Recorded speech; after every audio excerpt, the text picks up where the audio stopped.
Merci de votre constante fidélité au programme de la Radio nationale du Mali. Il est 13 heures.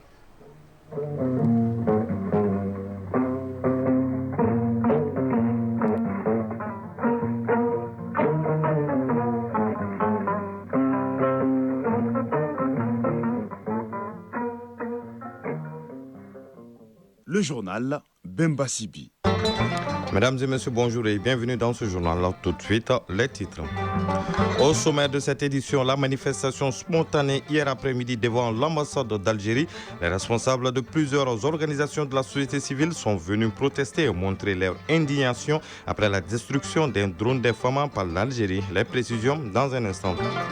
La protection civile renforce son maillage territorial avec l'inauguration d'un centre de secours dans le cercle de Kangaba. Le centre est le fruit d'une initiative communautaire à travers l'association des ressortissants de Kangaba. L'actualité internationale nous conduira en République démocratique du Congo où l'ancien président Joseph Kabila a annoncé son retour. En RDC, toujours 2 Américains condamnés pour tentative de coup d'État en 2024 ont été transférés aux États-Unis où ils vont purger leur peine. Nous parlerons également de la brouille diplomatique entre Moscou et Paris après la convocation au ministère des Affaires étrangères russe du nouvel ambassadeur français. Les raisons de cette brouille dans ce journal. Dans la chronique environnement de ce mercredi 9 avril 2025, Agibou Koulibaly nous parle de la lutte contre la pollution qui est un défi quotidien pour les autorités en charge de l'assainissement qui redoublent d'efforts pour protéger la santé des populations et préserver l'environnement. Dans une vingtaine de minutes, vous aurez la page des sports avec Aridjouma Tina. Nous allons parler de football avec les quarts de finale de retour de la Coupe de la Confédération qui se joue aujourd'hui. Vous aurez également les résultats de la Ligue africaine des champions qui s'est jouée hier. On parlera également de Ligue des champions d'Europe et du basketball avec la phase allée du Basket African League. Voilà pour les titres. Une fois de plus, bonjour et bienvenue dans ce journal. Tout d'abord, sachez que les nouveaux conseillers techniques et chargés de mission de la primature renforcent leurs capacités en matière de règles et procédures de travail, d'éthique et de déontologie de l'agent public. C'est à la faveur d'une formation dont la cérémonie d'ouverture était présidée par Mahamadoun Touré, directeur de cabinet du Premier ministre. À travers cette session de 5 jours, les participants seront outillés pour exécuter au mieux leurs tâches. Le reportage de Mamari Kone et Aliou Touré. C'est un atelier de formation par les pairs des conseillers techniques et chargés de mission de la primature récemment nommés. C'est-à-dire que l'amélioration de la qualité des performances des administrations publiques est un facteur clé de bonne gouvernance. Ces conseillers techniques et chargés de mission concourent à la bonne réussite de l'action publique à travers la mise en œuvre de différentes tâches. Mahamadoun Touré, directeur du cabinet du Premier ministre. L'objectif général de l'atelier est de renforcer les compétences des participants, notamment en matière de règles et procédures de travail, d'éthique et de déontologie de l'agent public. De façon spécifique, il s'agira de partager avec les nouveaux membres les textes d'organisation et de fonctionnement du cabinet qui viennent d'être adoptés, de partager avec eux les règles et procédures du travail gouvernemental, de former les participants sur les procédures et les supports du travail du cabinet du Premier ministre, de rappeler les règles d'éthique et de déontologie de l'agent de l'administration publique. Pendant 5 jours, les formateurs aborderont plusieurs thématiques à travers des exposés et des débats. L'organisation et les modalités de fonctionnement du cabinet du Premier ministre, les règles et procédures du travail gouvernemental, le plan d'action du gouvernement, les canevas de présentation d'une note technique, d'un rapport de mission, d'un compte-rendu d'audience, d'un compte-rendu de séance de travail, d'un compte-rendu de réunion. Le directeur des cabinets a exhorté les participants à suivre les différentes communications afin de faire de cet atelier de formation un cas d'école et de succès. Je vous le disais dans les titres, manifestation spontanée hier après-midi de plusieurs organisations de la société civile en soutien aux autorités de la Confédération de l'AES. Ces organisations ont protesté devant l'ambassade de l'Algérie au Mali pour montrer leur indignation et leur mécontentement après la destruction d'un drone d'infamant par l'Algérie. Seydou Traoré était à ce rassemblement. C'est sous un soleil de plomb à plus de 40 degrés à l'ombre que des dizaines d'organisations, mouvements et associations sont venus protester contre la destruction d'un drone de l'armée malienne par l'Algérie. Dans une déclaration, les organisateurs ont rappelé les efforts du Mali pour l'accession de l'Algérie à l'indépendance. Et en outre, ils estiment que rien ne justifie l'acte d'agression d'Alger à part une volonté de protéger les terroristes qui perturbent la quiétude des Maliens. Dr Mohamed Kassoum Djiré, président du mouvement Sentinelle Malicroix. Nous demandons aux autorités algériennes la retenue et de ne pas s'ingérer dans les affaires internes du peuple malien. Le problème malien doit être résolu par les Maliens à travers le dialogue entre les Maliens. Et c'est la démarche du gouvernement. Ouattara Djonkunda Diko est responsable de la forçade civile Assikasso. C'est une provocation pour l'armée malienne, pour les autorités du Mali. Que ça soit une dernière, il faut aller vers le dialogue. À travers cette mobilisation, ils renouvellent leur soutien aux autorités maliennes, nigériennes et burkinabées. Et pour eux, ce acte doit permettre de fédérer encore plus les peuples de l'espace AES pour une lutte commune pour leur souveraineté. Abdoul Niang, militant pour la cause de l'AES et le Sahel. Nous sommes derrière nos autorités, nous sommes derrière nos forces armées et de sécurité contre le terrorisme. Nous voulons que les États comprennent que personne ne gagne à un soutien au terrorisme. Ceux qui le comprennent, tant mieux. Ceux qui ne comprendront pas auront les Maliens en face, auront les Burkinabés et les Nigériens en face. L'Algérie doit comprendre que le Mali a sacrifié ses fils pour sa libération, pour son indépendance.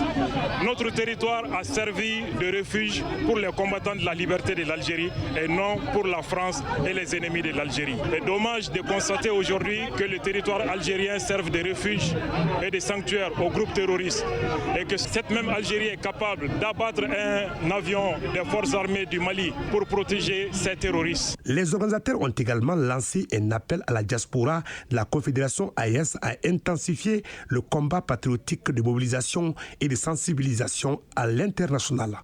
La protection civile renforce son maillage territorial avec l'inauguration d'un centre de secours dans le cercle de Kangaba.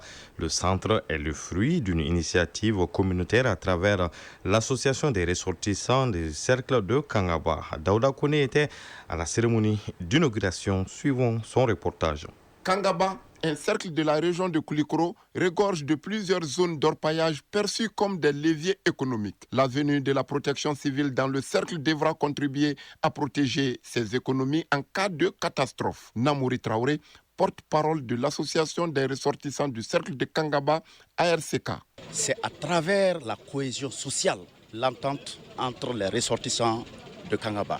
C'est le lieu ici de remercier les plus hautes autorités d'avoir quand même répondu aussi à notre appel. Le poste de secours de Kangaba est composé d'un centre de traitement des alertes, un bureau pour le chef de centre, un magasin et une salle de repos.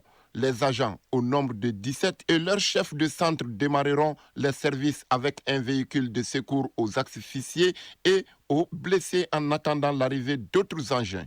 La réalisation de ce poste vise à assurer un maillage du territoire national en unité de protection civile. L'objectif principal est de réduire considérablement les délais des interventions. Capitaine Abdoulaye Dougnon, représentant du directeur régional de la protection civile de Koulikoro. Ce centre de secours est à la disposition de la population du cercle de Kangaba et environ pour assurer la protection des personnes, des biens et l'environnement. Nous travaillerons en synergie d'action avec les autres forces de défense et de sécurité. Drissa Konare, premier adjoint au préfet du cercle de Kangaba. Chaque service a ses missions, mais les missions de ce service-là étaient prises en compte par soit le CCRF, soit la gendarmerie ou la police. Après l'arrivée de ce service-là, chacun vraiment va accomplir ses missions de façon très séparée. Le maire de la commune rurale de Minindjan, Mambi Keita, s'est réjoui de l'inauguration de ce nouveau centre de secours de la protection civile avant de magnifier son rôle dans la prévention et la prise en charge des victimes de catastrophes et d'accidents de la circulation. Direction à présent Mopti, où dans la zone de défense numéro 6 de Sévaré, les éléments du centre d'instruction militaire ont reçu la visite de la hiérarchie militaire. L'initiative vise à transmettre les messages d'encouragement des autorités, rehausser le moral de la troupe et de l'encadrement pour l'atteinte des objectifs assignés. Le point avec Oumar Maïgam. Le commandant de la zone de défense numéro 6 de Sévaré, le colonel Pascal Berthet, a effectué une visite de soutien et d'encouragement aux éléments en formation commune de base au centre d'instruction de Soufroulaye dans la commune rurale de Sio, après plus d'un mois d'épreuves physiques, théoriques et morales. Colonel Pascal Berthet, commandant de la zone de défense numéro 6 de Sévaré. Allez voir les conditions d'hébergement des nouvelles recrues en formation dans ces centres et également donner des conseils déjà à l'encadrement pour la bonne marche de cette formation et également aux apprenants, leur donner les conseils d'usage parce qu'ils quittent la vie civile et entamer une nouvelle phase de leur vie qui est la vie militaire. Colonel-major Didier Dambélé, commandant PCAT Centre. Tout ce qui se passe s'inscrit dans une dynamique que désormais nous aurons les yeux rivés sur cette nouvelle génération de militaires qui ont le souci de la gestion de la ressource humaine, de l'amélioration des conditions de vie et de travail de nos militaires. Autre axe fort de cette visite, la remise d'attestations de fin de formation en informatique à 32 personnels féminins du camp Amadoune Bokari Bari d'Ibalobo de Sévaré, couplé à l'inauguration des locaux réhabilités de la direction régionale des transmissions, des télécommunications et de l'information de la zone de défense numéro 6 dans la région militaire de Sévaré. Colonel Pascal Berthet, commandant de la zone de défense numéro 6 de Sévaré. Cette formation avait pour but de renforcer leurs capacités en vue de leur emploi futur au niveau des secrétariats des régiments et des unités. Colonel-major Didier Dambélé, commandant PCAT Centre. Les militaires que nous utilisons aujourd'hui sur le théâtre des opérations méritent désormais notre attention, méritent notre respect, méritent tous les égards possibles pour que pendant la période où ils font leur préparation, que ça se passe dans de bonnes conditions de vie. Mopti, Oumar Meiga et Suleiman Teboutsegui pour l'ORTM. Présent l'actualité hors de nos frontières, après 6 ans d'absence et une année d'exil en Afrique du Sud, l'ancien président Joseph Kabila a annoncé son retour en République démocratique du Congo. Pour le moment, il n'a pas précisé la date de son retour qui vise à trouver une issue à la situation sécuritaire et institutionnelle dans son pays. Toujours en RDC, 3 Américains condamnés pour leur rôle dans une tentative de coup d'État en mai 2024 ont été rapatriés aux États-Unis. Ils purgeront leur peine de prison à vie. Le département d'État américain a confirmé leur transfert hier. Ce rapatriement intervient dans un contexte diplomatique où la RDC et les États-Unis sont en pourparlers autour d'un accord sur les minéraux et la coopération sécuritaire face au conflit dans l'est du pays. Le torchon brûle entre la Russie et la France. Le nouvel ambassadeur français à Moscou, Nicolas de Rivière, a été convoqué au ministère russe des Affaires étrangères. L'annonce a été faite aujourd'hui par la porte-parole de la diplomatie russe, Maria Zakharova. Cette interpellation fait suite à une journée de détention d'une employée du ministère russe des Affaires étrangères dans un aéroport français en Chine. 20 personnes sont mortes tôt ce matin dans l'incendie d'un établissement pour personnes âgées dans le nord du pays. L'information a été donnée par l'agence Chine Nouvelle. Les causes du départ de feu font l'objet d'une enquête selon la même source. On termine par cette annonce du Fonds monétaire international qui dit être parvenu à un accord préliminaire avec l'Argentine pour lui fournir un nouveau programme de près de 20 milliards de dollars sur 4 ans. Très attendu par le gouvernement argentin, cet accord doit encore recevoir la validation formelle du conseil d'administration du Fonds monétaire international, selon un communiqué de l'institution internationale basée à Washington. Mali Actualité, il est 13h passé de 13 minutes. À présent, la page des sports de cette édition.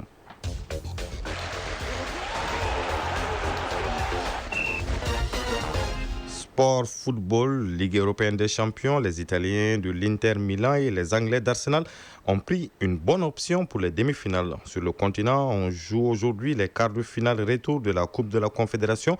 Déjà hier en Ligue africaine des champions, 3 équipes se sont qualifiées pour les demi-finales. Basketball, notre représentant, le Stade malien de Bamako, termine la phase aller de la Basket African League au Maroc avec 3 défaites. Hier, le Stade malien a perdu son 3e match 92-72 face au FUS de Rabat du Maroc. Le résumé de l'actualité sportive avec Aridjou Matina. Basketball avec la balle. La conférence de Kalari bat son plein au Maroc. Notre représentant, le Stade malien de Bamako, battu lors de ses 2 premières sorties, s'est incliné encore hier, cette fois-ci devant FUS de Rabat du Maroc qui gagne 92-72. Le Stade malien de Bamako s'incline ainsi pour la 3e fois. Les Blancs de Bamako devront montrer un tout autre visage lors de la phase retour qui débute ce jeudi et qui sera marquée par 3 rencontres pour espérer poursuivre la compétition. Football CAN des moins de 17 ans au Maroc, 15e édition. La compétition observe la pause en attendant les quarts de finale qui commencent demain jeudi avec 2 affiches. Le Maroc, pays hôte de l'événement, affronte l'Afrique du Sud. Et le Burkina Faso, qui a fini premier du groupe B, seule équipe à avoir gagné ses 3 matchs de poule, joue contre la Zambie. Les 2 derniers quarts de finale sont prévus vendredi 11 avril. Les Éléphantaux de Côte d'Ivoire seront face aux Lionceaux du Sénégal et les cadets tunisiens croiseront les Aiglonnets du Mali. Signalons que les 8 quarts de finalistes sont tous qualifiés pour le prochain mondial de la catégorie. Compétition africaine des clubs, les quarts de finale et retour de la Coupe de la Confédération se jouent ce mercredi. Zamalek d'Égypte reçoit Stellenbosch d'Afrique du Sud. Al Masry d'Égypte se déplace chez Simba FC de la Tanzanie. Berkane du Maroc, vainqueur à l'aller 1-0 en déplacement, accueille l'ASEC Mimosa de Côte d'Ivoire. Et le CM d'Alger, dans le duel algérien, rend son hospitalité au CS Constantine. Déjà hier en Ligue des Champions, 3 des 4 rencontres des quarts de finale et retour ont été jouées. L'Espérance de Tunis, battue à l'aller 1-0, n'a pu faire mieux qu'un nul 0-0 face à Mamelodi Sundowns d'Afrique du Sud, qui se qualifie du coup pour les demi-finales. Demi-finale également pour Al Ahly d'Égypte, qui est allé battre 1-0 en Mauritanie, Al Hilal Omdurman du Soudan. Far de Rabat du Maroc, battu à l'aller 4-1, s'est imposé 2-0 face à Pyramide d'Égypte, qui malgré la défaite, se qualifie pour le dernier carré. Déjà, on connaît la première affiche des demi-finales. Mamelodi Sundowns d'Afrique du Sud, Al Ahly d'Égypte. Pour la seconde demi-finale, les Égyptiens des Pyramides croiseront le qualifié du quart de finale retour prévu aujourd'hui entre Orlando Pirates d'Afrique du Sud et Mouloudia d'Alger. Avantage au club sud-africain d'Orlando Pirates qui s'était imposé 1-0 chez le club algérien. Ligue européenne des champions, les 2 dernières rencontres des quarts de finale aller se disputent ce soir. À 19h, les Allemands du Borussia Dortmund accueillent le FC Barcelone. Au même moment, au Parc des Princes, le Paris Saint-Germain affronte les Anglais d'Aston Villa. Déjà hier, au compte de ces quarts de finale aller, les Italiens de l'Inter Milan en déplacement s'imposent 2-1 chez le Bayern Munich à Allianz Arena, là où se jouera la finale le 30 mai prochain. Et puis, victoire 3-0 des Gunners d'Arsenal face au Real Madrid, détenteur du trophée et recordman. La rencontre retour est prévue le mercredi prochain chez le Real Madrid. Chronique de l'environnement. Au Mali, la lutte contre la pollution est un défi quotidien pour les autorités en charge de l'assainissement. Face à la recrudescence des nuisances environnementales, la Direction nationale de l'assainissement, du contrôle des pollutions et des nuisances redouble d'efforts pour protéger la santé des populations et préserver l'environnement. Découvrons leur stratégie dans la chronique environnement, une réalisation de Agibou Koulibaly. Le Mali fait face à une multitude de pollutions qui mettent en mal la santé publique et l'environnement, alerte le premier responsable de la direction chargée de l'assainissement et du contrôle des nuisances, Nyarga Oulé Dambélé, directeur national de l'assainissement, du contrôle des pollutions et des nuisances d'ENACPN. Les pollutions atmosphériques, elle combat les pollutions sonores. Elle combat les autres formes de pollution telles que les pollutions liées aux déchets solides, les pollutions liées aux eaux usées et gadou. Ensuite, les pollutions dues à l'utilisation des produits chimiques, surtout dans l'orpaillage. Les pollutions des unités industrielles, les pollutions des cours d'eau. Il y a des pollutions dues à la teinturerie, des pollutions dues à la tannerie et même des pollutions dues à la fonderie, et sans oublier les pollutions visuelles. Pour encadrer les activités à risque, la DENACPN s'appuie sur un arsenal juridique conséquent.